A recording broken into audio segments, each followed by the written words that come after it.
All right, FightHype.com, Sean Zattel. Honored to be joined here with the undefeated IBF super middleweight champ. It looks likely he'll be in one of the very biggest fights of the year in September against Canelo, though nothing's official.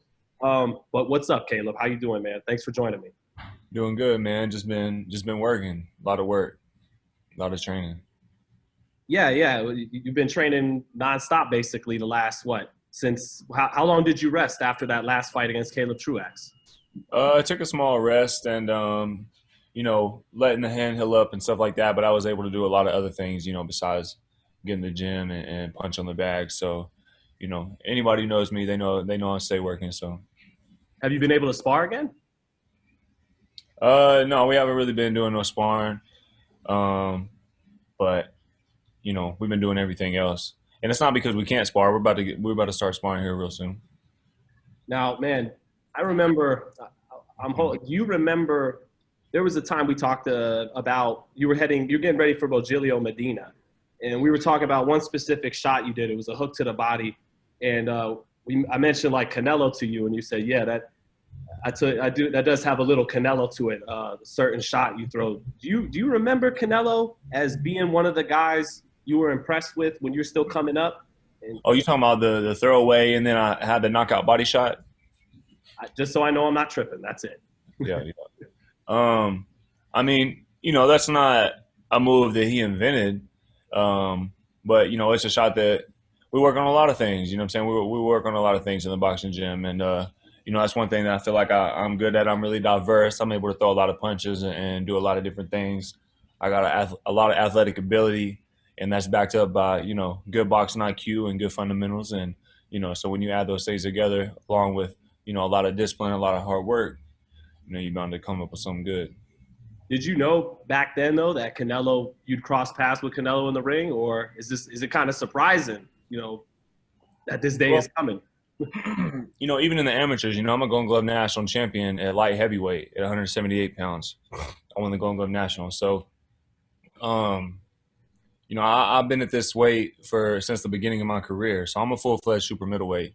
And at that time, he was at smaller weight classes. So I wasn't always sure, but here within the last couple of years, I figured that it'd be something that that our paths would cross. Man, competing, winning the national title at 78, usually guys, they move up from their amateur weight, right? Once they go pro. So what's that going to mean in this fight? That he's fighting a natural super middleweight, in yourself? Well, that, I'm not somebody who can just be bullied and pushed around. And, I think Jose Uzcategui thought that he could do the same thing, and, it worked out a lot differently. So, I don't really compare myself to the rest of these guys as far as my discipline goes, as far as my training regimen, how serious I take this sport, and how much I work on my craft. I'm not really comparing myself to the rest of these guys. So, yeah, well, because I was gonna ask to compare, because those guys, Kovalev and Callum Smith, they were big too. What's the difference between you bringing that size to the ring and guys like that? Well, Callum getting a 5-week training notice, that's 4 weeks of training, and the last week shaking out, traveling, trying to finish up your weight. And so hold on one sec. Yeah, go ahead, Caleb. Dog. But yeah, Callum Smith, 5 weeks 5-week notice, and that's 4 weeks of training. And it's gonna be hard to come in 100%. On top of that, I feel like Callum Smith is an ABC 1-2-3 fighter. He's more of a basic, like I said, ABC 1-2-3, and then getting a short notice on top of that. I feel like Callum's style and the way he fights fits right into the game plan of how Canelo fights and what he does. It would fall right into the same thing that I do. And with Kovalev, he's older, he's past his prime. Everyone knows that was on the downslide, and you hear things about drinking problems and troubles outside the ring as well. And I know that they caught him on a quick turnaround as well after fighting Anthony Yarde, and he even said that he wanted the money and needed the money. And with those two guys, when it comes to me, you're not getting either of those things. I'm not an ABC 1-2-3 fighter.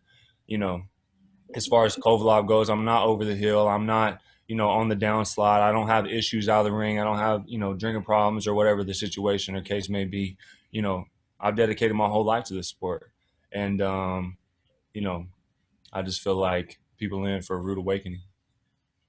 Speaking of that, Caleb, whenever I've talked to you about opponents or potential opponents, I always get that crazy intensity from you, like it's life or death, And with Canelo, again, don't get me. It's like in The Godfather, Sonny, when they call him, they said, "Don't lose that famous temper of yours." He goes, "No, I'll wait."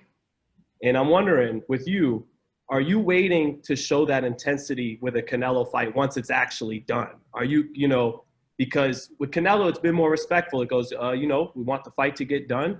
No, everything's got to be right. And what, is any part of you saving that intensity for once you see him face to face or the fight's actually done? Well, I feel like that I'm locked in now. But as far as me, sitting in front of this camera and huffing and puffing, that's not going to do me no good. And, I'm a professional. I've been doing this at a really high level for a really long time. I'm a Golden Glove national champion. I'm an Olympic alternate. I've done international duels and been on Team USA more than, some of these guys have fights. And so, for me to just get in front of this camera right now, huff and puff, that ain't going to do me no good. So, I'm locked in. I got my game face on. And I know what needs to be done. And I'm doing everything to ensure that, when that fight happens, I'm going to get my hand raised. And I truly believe that in my heart. This is not something that I'm stepping to for a payday. This is not something this is about a win. As I'm doing pretty good, regardless as far as financially. So, I'm a 7-figure fighter as we speak, a couple of times over. So I got my game face on, but, I don't need to sit here and huff and puff, like I said. Absolutely, Caleb. But speaking of that, getting on a camera and talking loud to try and get a fight or whatever may have you, what did you think of Boo Boo Andrade crashing that press conference? I mean, for him and his specific situation, I guess he's doing what he feels like he needs to do to try and get a fight. I don't really tend to speak on other people's situation and what they got going on. So whatever he feels like he needs to do to ensure the best chances of him having the best career, that's what he needs to do, just like the rest of us are doing, and some people do it some way, some people do it another way. And, there's a lot of ways to, make a dollar. So, so whatever he feel like he needs to do, that's on him and that's up to him. But because you've been there before, right? Like back with James DeGale, years ago. So yeah, I mean, again, I just needed an opportunity. And when the opportunity came knocking, I rose to the occasion. I did what I was supposed to do when people said that I wouldn't. And it seems like that's what I've been doing my whole life. And I'm cool with that position. I like that position. And I perform best under that position. That phrase, man, rise to the occasion. Yeah. Larry Mercer used to love that phrase. How do you rise to the occasion in this fight, Caleb, with a guy that, is going to be favored and he got 60 fights, you got 20-something fights, and how do you rise to the occasion in this one, Caleb? Well, in the latter part of Canelo's career, he's got some names on his record, and but a lot of those names were at the right time, and he may have 60-something fights, but at what level was those first 30 fights? You know what I'm saying? When at that time I may have been amateur, but I'm going against some of the best boxers in the world. You know what I'm saying? I'm in London with the team, training and sparring with them, doing international duels on Team USA. So, I mean, at that point in time, in his first 30 fights, I'm fighting better competition in the amateurs than he is in the pros. Mm-hmm. So, but, we can't take away the fact that in the latter part of his career, he's been fighting some good names. But again, like I said, a lot of those were at the right time. And as far as, at some of these bigger level fights, as far as Floyd goes, as far as Lara goes, as far as Triple G goes, in my eyes and a lot of people's eyes, he's 1-3.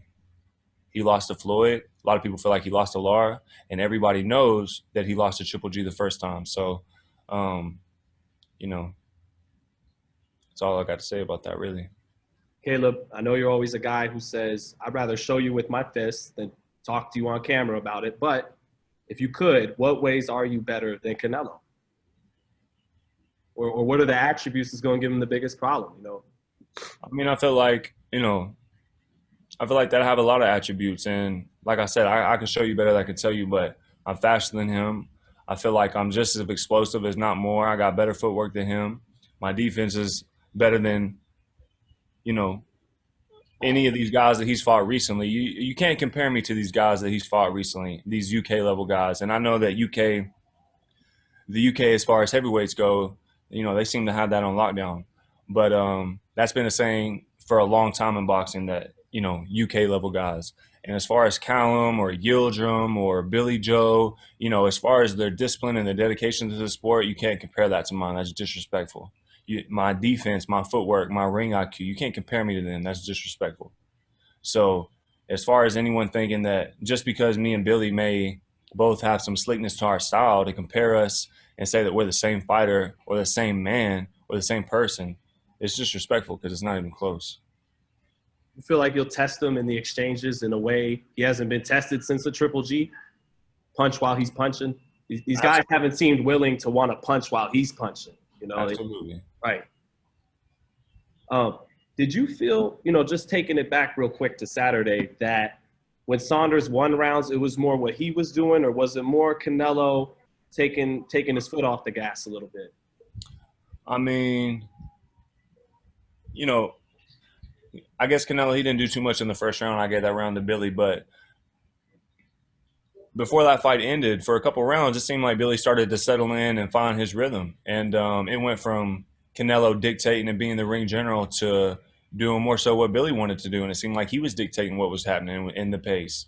And, he ran into a shot, but, anybody can run into a shot. So I definitely see some holes and some things that I can capitalize on. And whether the rest of the world believes me or not, the fact still stands. So was that him?